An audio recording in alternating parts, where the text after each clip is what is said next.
G'day fellas, and welcome back to the channel. Quick recap of last week. We went 3 from 4. Took a little bit of a flyer on the Sharkies. They didn't deliver. Still won 3 from 4, so 75%. Now, we only have 2 games this week. We'll also only have 2 games next week. So these videos have a bit more of a breakdown since the games are a bit more important. Hopefully my tips make it a little bit easier for you on your decision. But let's get into it. Now, we've obviously got some very exciting games, yet they essentially seem pretty straightforward when you look at it from a step back. Or do they? Maybe for our second game, but for now, Friday night, the Stormies hosting the Roosters. Now, let's get it out of the way right out the gate. We know how bad the Storm did up in Brisbane. I genuinely don't think anybody expected that, and quick prayer to Pap, I hope he comes back strong. First thing is the outs. At the time of recording this, Pap is obviously out, same as Xavier Coates and Tonomapia. Justin Olam rejoins the side, which I'm surprised he wasn't in the side last week. I know he's been down on confidence, but I still think he deserves a spot, especially with the experience he brings to the table. Can't really sit there and say, the Storm have made 8 finals appearances in 9 years, if you're not playing those experienced players. Doesn't really make sense, does it? He obviously wouldn't have been a difference maker, but we might have seen a different game play out at least. As for the Roosters, Joey Manu has a chance to play, but is listed as out at the moment. Don't be surprised if he does play,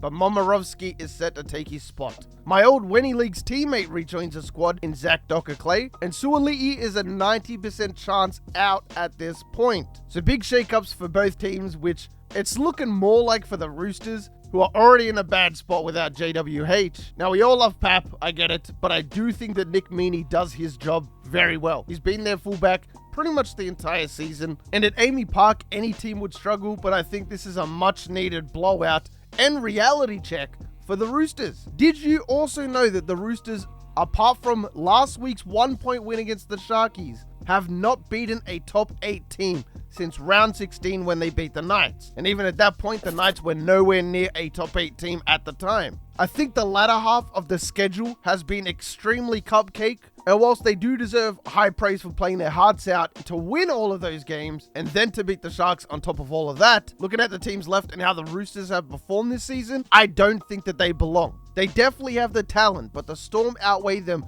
in almost every category. When Melbourne do play like themselves, which is typically at Amy Park, they have one of the best attacking sides and one of the better defending sides in the comp. Whilst the Roosters, and this is a literal fact, across the entire season, so the good and the bad, they have an 86% attacking grade, which is the same as St. George's. Just for reference, the Panthers have a 118% attacking grade, so you can see the difference. Storm have won 7 of their past 8 against the Roosters. The Storm have won 7 of their last 9 at Amy Park in the finals. The Roosters have also won 3 of their 4 finals against the Storm. A major difference for me here is it's not just the Roosters fighting for their life anymore. Normally that kind of do or die attitude brings out the best in teams, and the Roosters have pretty much been on the chopping block for the last 8 weeks, 9 weeks. Now it goes both ways. I can't see a Bellamy side losing back-to-back games in the finals, especially at home, especially against a team they've dominated all season. Storm 13+. On Saturday night, we have the Wars hosting the Knights. Now this game is very interesting. Starting with outs for the Warriors, there are none.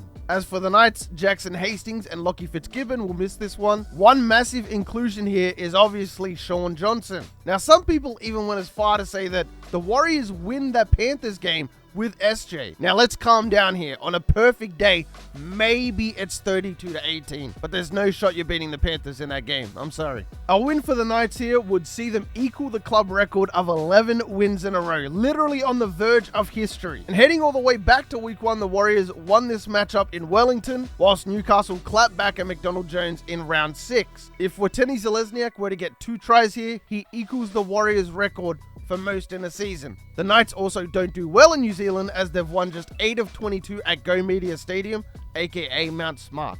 Now, funnily enough, the Warriors also don't play well at Mount Smart Stadium when it's raining. So be on the lookout. Make sure you check out what the weather's going to be for that matchup. It's been raining here the last couple days, but I'm a couple hours away from Auckland. But when the Warriors play at home in the rain, they are notoriously losing games and not scoring at all. The Warriors play their first home game in the final since 2008, so that's going to be a wild crowd. Dom Young might just be the highest jumper in the NRL, so we could potentially see some stolen points on that wing if the play kicks are there. Both teams come in with an 82% defensive grade, which is very, very good. The Warriors had a bit lower of percentage, which is good. That means you allow less points. But after that 32-6 loss to the Panthers, obviously that 79-80% defensive rating went up to an 82, which is worse. The Warriors come in with a 104 grade on attack, while the Knights are way up there with a 114 attacking grade. So statistically speaking, of recent games in form and quality of play, the Knights have a pretty sizable advantage in this matchup looking at the analytics, you know? However, the Canberra game really highlighted a lot of the weaknesses on this Knights team. They were extremely sloppy, completing only 70%, and the Raiders beat him in almost every team stat. Yet somehow the Knights still won. That just really goes to show how much of a run this Knights team is on. The thing is, I trust the stats, and the stats say the Knights will win this. I also think at the moment they are the better team. If I'm being straightforward and honest, I do think the Knights are playing better than the Warriors at the moment, and I do think their players are more in form at the moment than the Warriors team. The Knights took the Panthers to Golden Point in a loss, and the Warriors got smoked. Let's hope Sean Johnson really is the difference Waz fans swear by. I'm taking the Warriors in a very, very close game, 1-12. But fellas, that is going to wrap it up for finals round 2. As always, let me know your predictions down in the comment section. And if you made it this far in the video, you are the real MVP. Hope the rest of your day's awesome. And for me personally, I'm out. Peace.